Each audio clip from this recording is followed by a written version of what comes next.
there's just more pressure on AD to really deliver something special this year.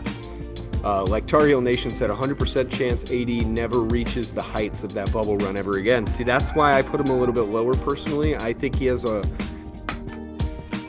Let's go to Kawhi as a comparison instead. I think he has a bit harder road to reach that pinnacle that AD was at in that run. I think his run to get back to that is harder than Kawhi to get back to what he was at. That's just me, though. I think Kawhi is just kind of a... I mean, he's a freak. He's just built so weird. And so is AD. I mean, he's the original unicorn to a lot of people. So it's kind of up for your own personal taste at that point. So I gave you all the way through 10. I gave you, so I'm at 9. Yep, 9. 9. Oh man, number 9. I'm gonna have to put at number 9 Ja Morant. Ja. I can't put him any higher than that. Can't put him any higher than that. I like Ja a lot. I think he's capable of being a top 5 player. Kind of similar to, and I'm not just comparing them just for their play styles necessarily, but similar to that run that AI went on, Allen Iverson went on when he took the Sixers to the championship. I think Ja has it in him to do something special like that. He is a very young dude. He's only 22. He's only going to get better, but a lot of the concerns that I've mentioned for other people are there with Ja. The defense comes and goes. It's not as great as you might hope it would be, but he is small, so he has that defense going for him. It's just he needs to stay healthy.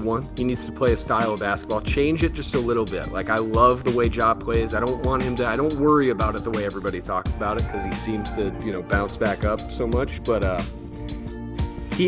for the longevity of his career, the way he plays, he does need to stay on the court more often. He really does. And it is a little worrisome, I would say. We talked about this a lot in the season last year, but Memphis responded really well every time he was hurt. They played just as well, if not better, at some stretches of the season, and that means something. Like, at the end of the day, that does mean something. How much you're actually impacting the winning of your team has to count for something, but I do think he's a top player in the league. So you're in agreement with all the fans that I think it was like some of the people were saying, like, oh well, they're better without Ja. Are you in agreement with that? Are they better without Ja?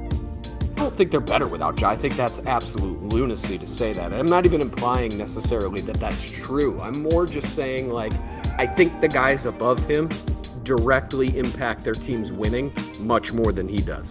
You know what I mean? I don't think that's not saying he is not important to their team. I don't think they can win a championship without him by any stretch. I don't even think they're contenders without him. Yeah. They might have a good record without him, but that doesn't mean they're actually going to be like legitimate competition for the top teams when it comes down to the stretch. I think they need him to be that guy. Okay. Number 8. Oh man. Ocho. This is, now we're getting into the real tough times. It's got to be Julius Randle. Number 8 is RJ Barrett. No, number 8. Number 8. God. Number 8. I'm going to go with my heart. This is what I wrote on my list, and I'm sticking with it. Okay. I'm sticking with it. I put Jason Tatum at number 8. Jason Tatum. I wanted JT to be higher. I did.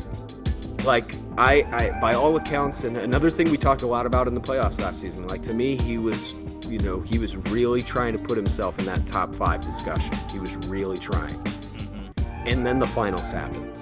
And, there was concern. I know, not just for Celtics fans, but for everybody. Anybody who was a big JT fan, whether it was injury, whatever it was, he really disappeared when it mattered the most for the Celtics, and that has to count for something. So to me, that has to bump him down to 8. I think he is another guy that, like, of all these dudes who could find themselves in the top 5 come end of season, I think he's probably number 1 on the list. Like, he has every tool he needs.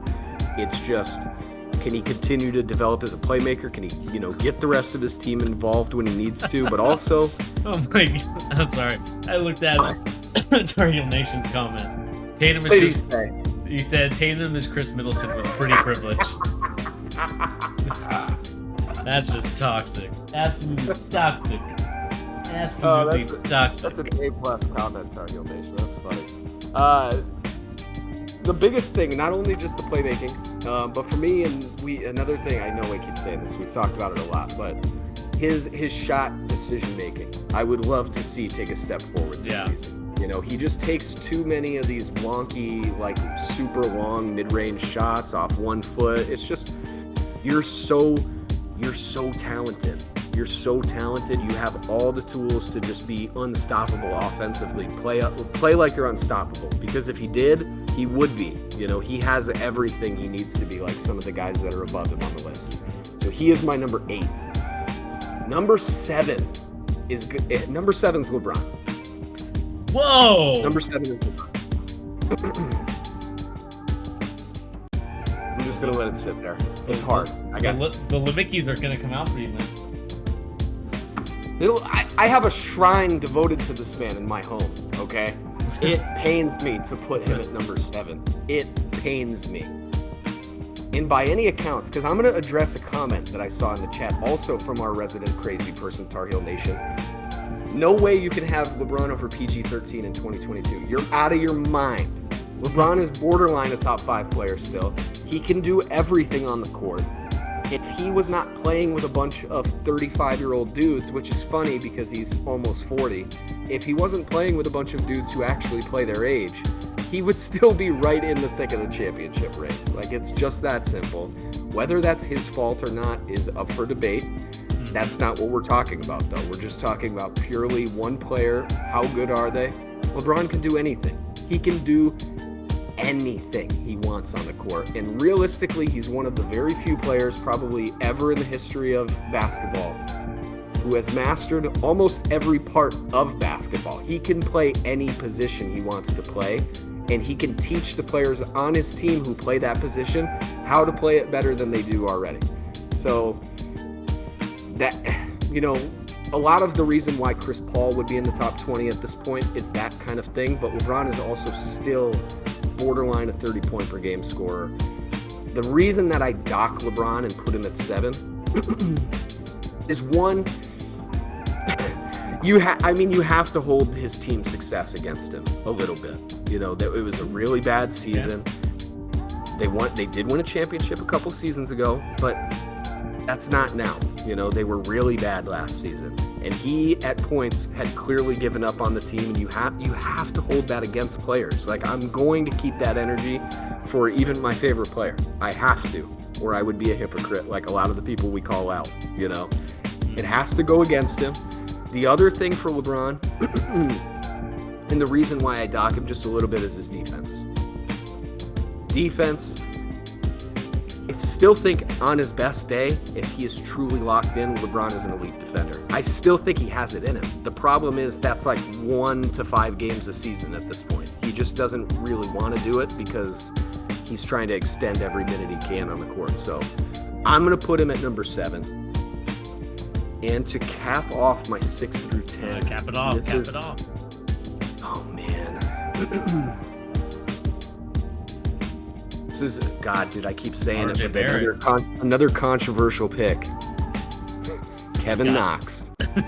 I'm gonna put Kevin Durant at number 6. KD, not even in the top 5. We gotta put him top 6. No, dude. Oh, Nope, too late. He's there. I'm putting him at 6. I'm gonna put him at 6. Too late. I'm gonna put him at 6. And this is why. Offensively, KD is absolutely unguardable, unstoppable, best offensive player in the league, in my opinion. He is the best offensive player in the league. Defensively, Kevin Durant has flirted with being a very good defensive player a few times, especially in the last couple seasons with the Warriors, which you could argue was more a matter of the players around him and, you know, the way that their team was shaped and how they worked that made him a better defender. Probably. Yeah. He's just not that great of a defender considering how amazing he is everywhere else. But again, this is like we're nitpicking a little bit, but that's kind of the name of the game when you get this high.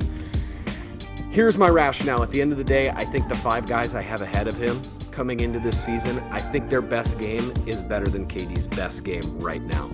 And I think that is a lot of people are going to take offense to that. A lot of people are going to take offense to it. again, just like LeBron, got to hold team success, some accountability as far as that's concerned. And I think his team has been pretty disappointing a couple seasons in a row. And whether that was his fault or not, again, is up for debate. But if you're the best player on your team, I think you need to fight through adversity. And, they got eliminated in round one.